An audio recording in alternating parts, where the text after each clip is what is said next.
Hello everyone, তোমাদের PN জাংশনের review lecture continue করছি।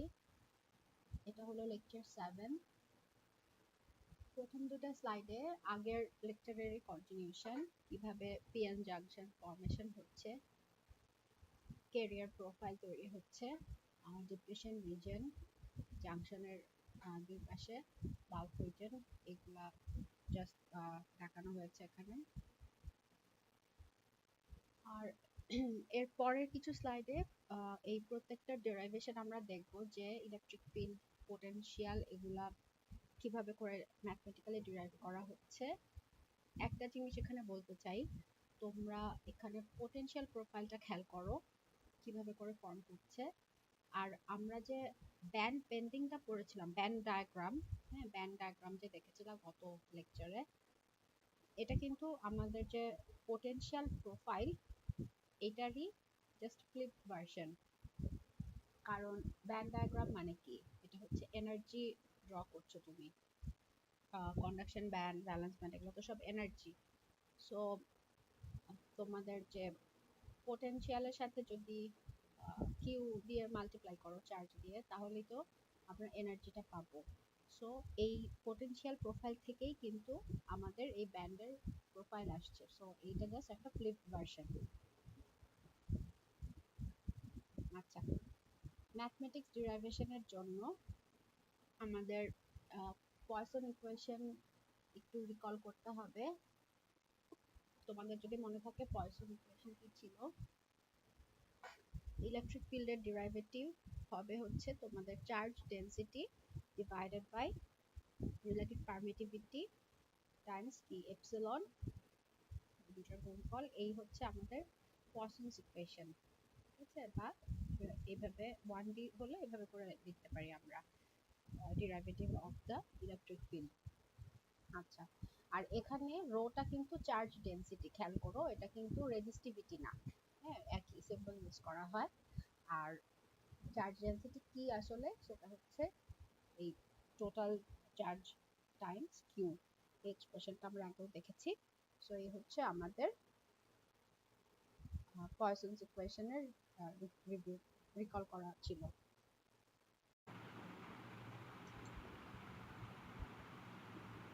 ওকে, so poison ইকুয়েশনে আমরা একটু লিখছি তাহলে যে derivative of the electric field আর রো এর ভ্যালুটা বসালাম। সো এই হচ্ছে আমাদের এক্সপ্রেশন পয়সন ইকুয়েশনের জন্য।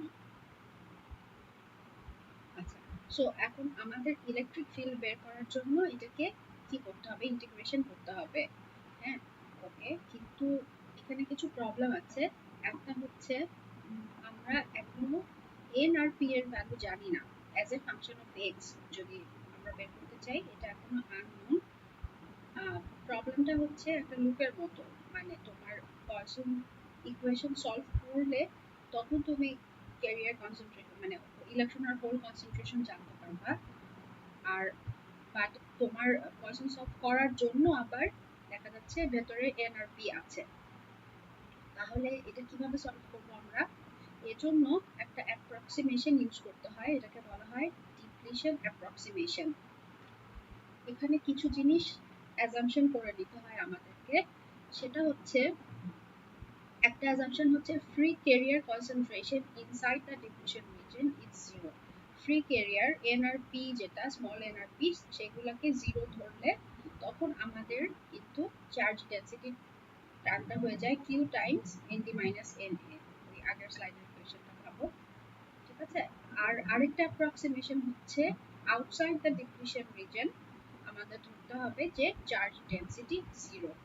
সো এই দুইটা অ্যাপ্রক্সিমেশন উপর বেস করলে তখন আমাদের পয়সনস ইকুয়েশনটা কিন্তু একটু সিম্পলিফাইড হয়ে যাচ্ছে, যে ডিপ্রেশন রিজনের ভেতরে আর বাইরে দুটো কন্ডিশন বলে আমরা দুটো কন্ডিশন ভাবে লিখতে পারি, যে ভেতরে থাকলে এই এক্সপ্রেশন ডিপ্রেশন রিজনের, আর ডিপ্রেশন রিজনের বাইরে থাকলে সেটা জিরো হবে। সো এটাকেই বলে হচ্ছে ডিপ্রেশন অ্যাপ্রক্সিমেশন। ওকে, এখন একটু চিন্তা করে দেখি,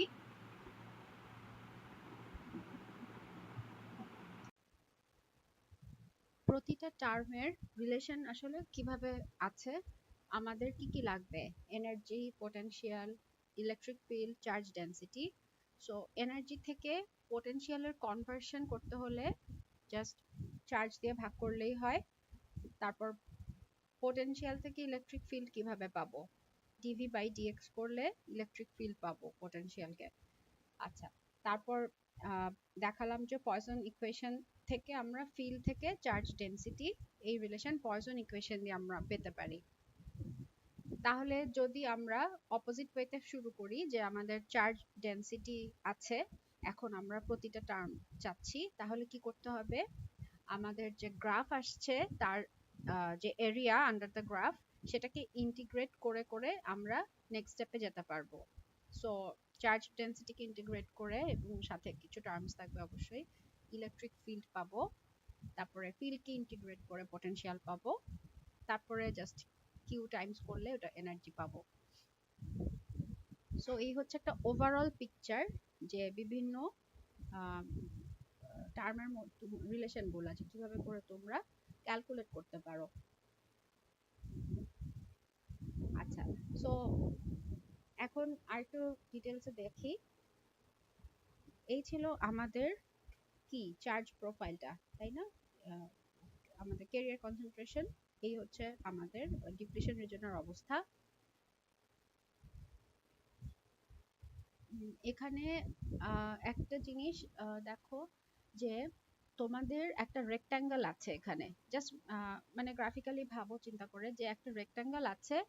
এখন আমরা একটু আগেই দেখলাম যে পয়সন ইকুয়েশনকে ইউজ করে আমরা ইলেকট্রিক ফিল্ডটা পেতে পারি। পয়সন ইকুয়েশনের এই ফর্ম থেকে এটাকে ইন্টিগ্রেট করলে আমরা চার্জ ডেনসিটি পুট করলে আমরা ইলেকট্রিক ফিল্ড প্রোফাইল পাবো। তাহলে কি হবে, চার্জ ডেনসিটিকে যদি ইন্টিগ্রেট করি, এখানে কোনো চার্জ ডেনসিটি নাই, 0 0 0। আর ডিপ্লিশন রিজন যেই শুরু হলো, দেখতে পাচ্ছি একটা রেক্ট্যাঙ্গেল এরিয়া। সো এটাকে ইন্টিগ্রেট করলে কি হবে, আমরা একটা র্যাম্পের মতো পাবো, এরকম একটা লিনিয়ার ইনক্রিজিং লাইন পাবো। আবার পি সাইডের জন্য যেহেতু সাইন অপোজিট আছে, একটা ডিক্রিজিং র্যাম্প লাইন পাচ্ছি আমরা। তাহলে আলটিমেটলি এই হচ্ছে আমাদের ইলেকট্রিক ফিল্ড প্রোফাইল, যেটা চার্জ ডেনসিটিকে ইন্টিগ্রেট করে আসছে। আচ্ছা, আবার এখন জাস্ট গ্রাফিক্যালি বলছি, ম্যাথমেটিক্যালি আবার বলবো পরের স্লাইডগুলোয়। এইবার কি আমাদের আছে হচ্ছে ইলেকট্রিক ফিল্ড, আর বের করতে হবে পটেনশিয়াল। সো আবারও এই এক্সপ্রেশনকে আমরা ইন্টিগ্রেট করব। সো এনার্জি আর ভোল্টেজের রিলেশন হচ্ছে এখানে ডিফাইন করা আছে কি, ই সমান minus DV by DX. So এটাকে রিঅ্যারেঞ্জ করে লিখে যদি ইন্টিগ্রেট করি আমরা, তাহলে কি পাবো, একটা এরকম লিনিয়ার লাইন, মানে র্যাম্পের একটা লিনিয়ার ইনক্রিজিং লাইন যদি থাকে, সেটাকে ইন্টিগ্রেশন করলে পাওয়া যায় হচ্ছে একটা প্যারাবোলা। সো এখানে ডিপ্লিশন উইথটা খুবই ছোট এন সাইডে, সেজন্য বোঝা যাচ্ছে একটু কম। এখানে কিন্তু একটা ইনক্রিজিং প্যারাবোলা ছিল, মানে এখানেই সেটা স্টপ হয়ে গেছে, এই লাইনের পর আর নাই, বাট এটা আসলে একটা প্যারাবোলার অংশ, হ্যাঁ, এই ছোট্ট অংশটা। আবার ঠিক একইভাবে এই পাশে একটা অপোজিট স্লোপের লাইন আছে। সো আমরা একটা অপোজিট স্লোপের প্যারাবোলা পাচ্ছি। এই দুইটা মিলেই কিন্তু আমাদের এই পোটেনশিয়াল প্রোফাইলটা তৈরি হয়েছে। ঠিক আছে, এই হচ্ছে গ্রাফিক্যালি জিনিসটা বুঝলাম আমরা। আর ম্যাথমেটিক্যালি জাস্ট তোমাদের ইন্টিগ্রেশন করে সলভ করতে হয় ইকুয়েশনগুলো, সেটা দেখবো। বাট এইটাই হলো বেসিক আন্ডারস্ট্যান্ডিং, যে তোমাদের মানে গ্রাফিক্যালি জিনিসটা কিভাবে আসছে। এরপরে মানে দেখলেই যেন তোমরা ভাব মানে কিছু ড্র করতে পারো, এটা আশা করব আমি, যে তোমাদের চার্জ প্রোফাইল থাকলে সেখান থেকে ফিল্ড এবং পোটেনশিয়াল কিভাবে তোমরা ইনটুইটিভলি গেস করতে পারো যে কেমন হবে।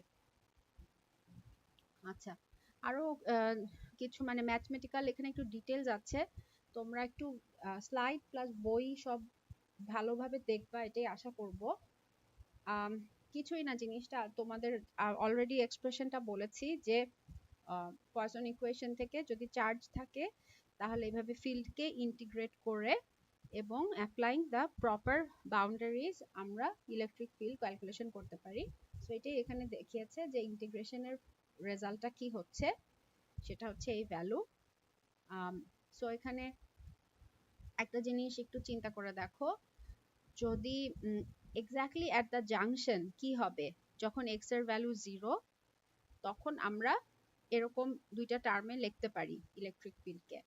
ঠিক আছে, যে তোমার n সাইডে হবে তোমার xn, আর p সাইডে xp থাকবে, শুধু এই x টা 0 হয়ে যাবে। সো সেটাই হচ্ছে তোমাদের হাইয়েস্ট ভ্যালু, তাই না?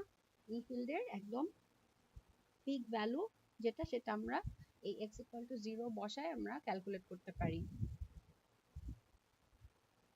ওকে, তো এখানে n এর টার্মে দিয়েছে, এখানে জাস্ট nd দিয়ে দেখানো হয়েছে।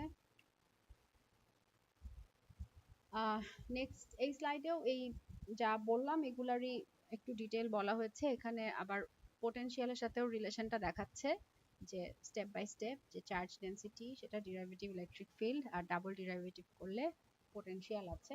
সো সেটা আমরা দেখব এখন।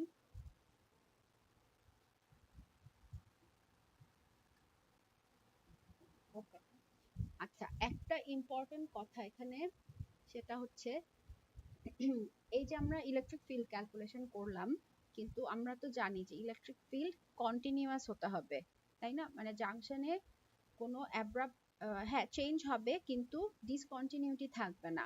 মানে যেই পয়েন্ট থেকে শেষ হয়েছে সেই পয়েন্ট থেকে শুরু হবে পরের, মানে জাংশনের এই পাশে যা আছে ওই পাশেও তাই থাকবে, একই পয়েন্ট থেকে শুরু হবে। মানে মোট কথা কন্টিনিউয়াস হবে অ্যাট x ইকুয়াল টু 0, তাই না?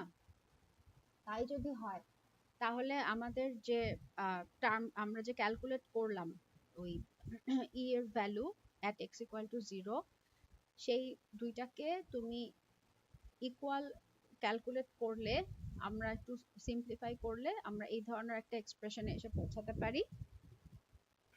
তাহলে এখানে দেখো na টাইমস xp কি nd টাইমস xn, ঠিক আছে?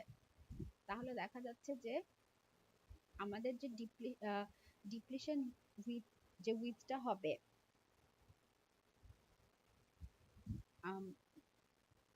ডিপ্লিশন কি বলে, ডিপ্লিশন লেয়ারের যে ডিপ্লিশন রিজনের, হ্যাঁ, পি সাইড এবং এন সাইডে যে ডেপথটা হবে, দ্যাট ইজ এক্সপি আর এক্সএন যে হবে, সেটা আসলে কি, সেটা হচ্ছে inversely proportional to the dopant concentration, তাই না?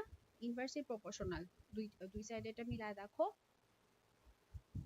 আচ্ছা, তার মানে কি দাঁড়াচ্ছে, যে যত ক্যারিয়ার ডেনসিটি যত বেশি হবে, হ্যাঁ, চার্জ ডেনসিটি যত বেশি হবে, তত তোমার ডিপ্লিশন ওই উইথটা কম হবে, আর চার্জ ডেনসিটি যত কম হবে তত ডিপ্লিশন উইথটা বড় হবে। তাহলে এই সাইডে দেখো যে ডিপ্লিশন উইথটা কোন দিকে বেশি, এন এর দিকে বেশি না পি এর দিকে বেশি? আমরা দেখতে পাচ্ছি যে এন সাইডে ডিপ্লিশনের ডেপথটা কম, পি সাইডে অনেক বেশি। তাহলে এখান থেকে আমরা গেস করতে পারি নিশ্চয়ই এন সাইডের চার্জ হায়ার, তাই না? সো এখানে হচ্ছে এভাবে লিখলাম আর কি, যে n is more charged than p। আচ্ছা, এখানেই আছে, so either n plus p or p plus n, এই ধরনের জাংশন হবে। So one side is heavily doped and other side is lightly doped। এই ডোপিং এর ভ্যালুর উপরই ডিপেন্ড করবে এই উইথটা কম হবে না বেশি হবে। তাহলে এই কথাটা জানার পর এখন যদি আমরা একটু আগের স্লাইডটা দেখি, তাহলে কিন্তু ক্লিয়ার হয়ে যাচ্ছে যে কেন এক সাইডে এত ন্যারো ছিল আমাদের ডিপ্লিশন রিজন, আর আরেক সাইডে এত বেশি ওয়াইড ছিল। এখানে ইচ্ছা করে একটা অ্যাসিমেট্রিক এক্সাম্পল দিয়ে গ্রাফটা দেখানো হয়েছে, যে কিরকম দেখতে হবে ফিল্ড আর পটেনশিয়াল প্রোফাইল। এটা সিমেট্রিক হলে ওভাবে আঁকতে হতো, জাংশনটা জাস্ট মাঝখানে থাকতো, সো ওভাবে জাস্ট ড্র করতে হতো আমাদের। আমরা কোথায় ছিলাম? ওকে,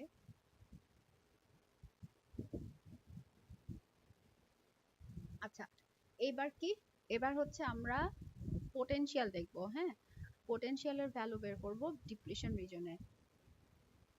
সো একইভাবে আমাদের সেই বেসিক ডেফিনেশন থেকেই আমরা এটা বের করতে পারবো। আমাদেরকে ইলেকট্রিক ফিল্ডটাকে এবার ইন্টিগ্রেশন করতে হবে এই পোটেনশিয়াল পাওয়ার জন্য। আর ফিল্ডের এই এক্সপ্রেশন কিন্তু আমরা পেয়ে গেছি অলরেডি। ঠিক আছে, তোমরা এটা আগের স্লাইডে ছিল ইলেকট্রিক ফিল্ডের যে ক্যালকুলেশনটা। এটাকে যখন আমরা ইন্টিগ্রেট করব তখন পি সাইডের জন্য এরকম একটা ভ্যালু পাবো। প্রত্যেকে এটা নিজেরা করবা, এই ইন্টিগ্রেশন গুলা খুব সিম্পল ইন্টিগ্রেশন। জাস্ট এই যে বাউন্ডারি কন্ডিশন আছে বই থেকে দেখবা বা স্লাইড থেকে শুরু করবা, বই ডিটেলস থাকবে, তোমরা এই জিনিসগুলা ডিরাইভ করবা।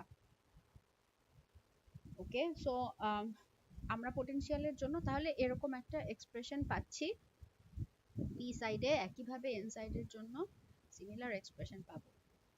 আচ্ছা, এখানে দেখো একটা কনস্ট্যান্ট যোগ করা আছে, এটাই কিন্তু আমাদের কি বিল্ট ইন পোটেনশিয়াল, যেটা ভিবিআই। হ্যাঁ, সো আমাদের ভিএক্স এর টার্মটা তাহলে দেখতে পাচ্ছি ভিবিআই মাইনাস তারপরে একটা টার্ম আছে। ঠিক আছে, ওকে। সো এই হচ্ছে আমাদের একটা পিএন জাংশনের পোটেনশিয়াল প্রোফাইল। ওকে, সো আমরা অনেক কিছু বের করে ফেললাম। আমরা এখন পোটেনশিয়াল জানি, ফিল্ড জানি, কি বাকি আছে সেটা হচ্ছে আমাদের ডিপ্লিশন লেয়ারের উইডথটা জানা ইম্পর্টেন্ট। ঠিক আছে, সো উইডথ কিভাবে বের করব এখন? আমাদের কয়েক স্লাইড আগেই আমরা একটা ফিল্ডের কন্টিনিউশন থেকে দেখেছি এই রিলেশনটা। আর এরপরে আমরা পোটেনশিয়াল বের করার জন্য এই ধরনের একটা এক্সপ্রেশন পেলাম ভিবিআই সহ। আচ্ছা, সো এই দুইটা এক্সপ্রেশনকে ইকুয়েট করলে আমরা একবার এক্সপি কে এলিমিনেট করে আরেকবার এক্সএন কে এলিমিনেট করে আমরা এই ধরনের একটা এক্সপ্রেশন পাবো এক্সএন এর জন্য এবং এক্সপির জন্য। আর এক্সএন আর এক্সপি কি আসলে, যে জাংশন থেকে এন সাইডে কতদূর ডিপ্লিশন রিজন আছে এবং পি সাইডে কতটুকু ডিপ্লিশন রিজন আছে। সো আমরা যদি এক্সএন আর এক্সপি কে যোগ করি তাহলেই তো আমাদের ডিপ্লিশন উইডথটা আমরা পেয়ে যাচ্ছি, যে এই যে টোটাল যে ডিপ্লিশন উইডথটা আছে সেটা আমরা এভাবে পেয়ে যাচ্ছি। সো এই xn আর xp যোগ করে আমরা এই ভেরি ভেরি ইউজফুল এক্সপ্রেশনটা পেয়ে গেলাম এখানে ডিপ্লিশন উইডথের জন্য।